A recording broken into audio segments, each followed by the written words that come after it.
there's a senatorial race in Baringo. Ruth, what's been happening overnight? Latif, the pictures you're seeing there are results from Baringo Central constituency, the only constituency where the results have been announced officially.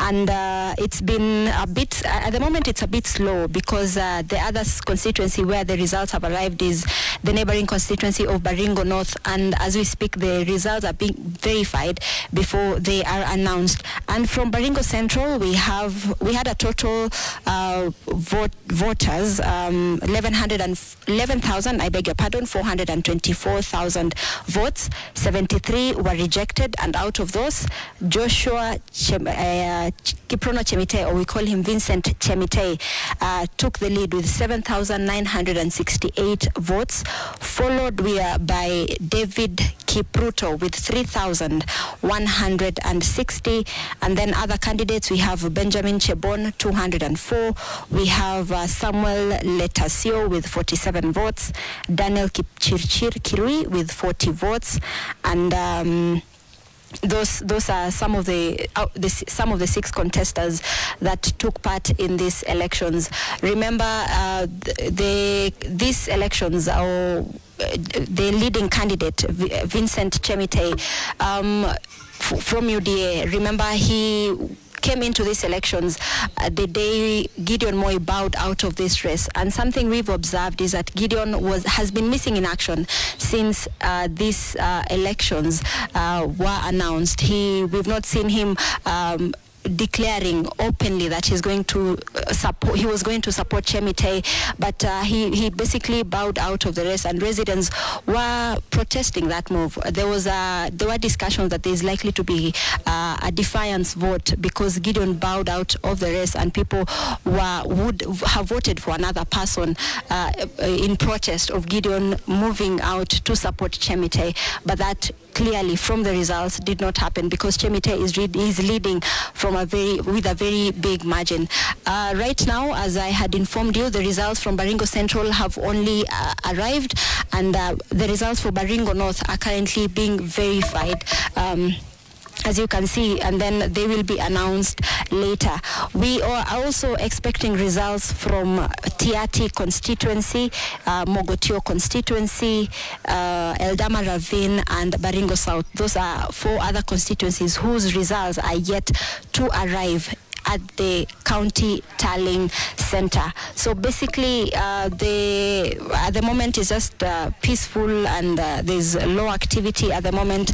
And when these results from the other 4 constituencies arrive, we are expecting to see of course, the leaders who've been vying, if there will be changes in the results, we will be seeing the leaders or the candidates who've been contesting in this race arriving in this area to receive the results, and we will be getting their reactions, and we'll be there to update you. But as we speak, it's basically peaceful, and the exercise has been calm and peaceful for the better part of the region, other than 3 polling centers in Baringo South, which had been affected by flooding, and residents were forced to be moved to vote in other villages. And when we were speaking to the constituency returning officer, he informed us that the residents had decided to vote. The IBC did not choose for them the place to come and vote, but the residents chose that place to come and vote. So meaning the residents were aware of the place they were supposed to come and vote.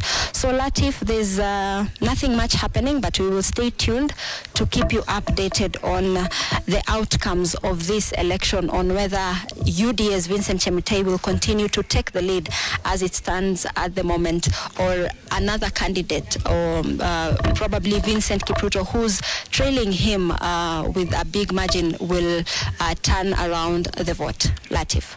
Thank you very much, Ruth. I just want to ask, so yesterday, of course, you've just given us an update about some 2 polling centers that the residents decided to relocate because of floods.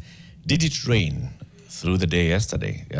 Were there any other things that could have affected people's turnout to the ballot yesterday? Well, Actually, there are 3 polling stations. No, it did not rain. It's been very hot and sunny throughout the day and across the region. So there were no effects of rain. But one of the major things that we observed, and the returning officers were informing us, or election officials, the main reason for the low voter turnout across the region, which is expected during by-election, is one, this election was held during the middle of the week, and people were not given an off day or a holiday to come and participate in this exercise.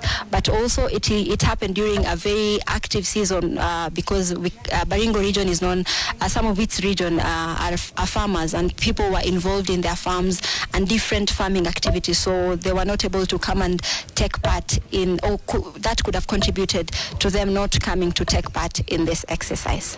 Ruth, I'm in studio with elections observer Guru Mula Musau, plus advocate and political and governance commentator Joshua Nyamori. So there was voter turnout, low voter turnout yesterday.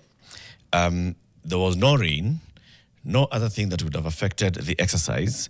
So polling stations closed on time. Counting started on time of very few votes. Why is it that only one constituency has actually managed to bring their results to the county tallying center? What's the delay? Latif, we are speaking about a very vast county. Baringo is very vast. So Baringo Central is, I think, one of the smallest constituencies here, and Baringo North, the neighboring sub-county or constituency, which their results just arrived at around 6 there in the morning, and they're being verified at the moment. Those are the 2 constituencies that have arrived. So the other regions, they're very vast. Yesterday while we were in Mochongoi, we were in the border of Laikipia, and so we are talking about counties that are bordering, sub-constituencies that are bordering Nakuru, others in Tiati borders, parts of Turkana and Samburu. So it's a very vast region, and that's one of the most contributing factors. Returning or election officials have to contend with the challenges such as the terrain, which is very rough. Some of the roads are not well developed. So those are the challenges that we also encountered while traveling to Baringo South to bring our viewers up to speed with these elections.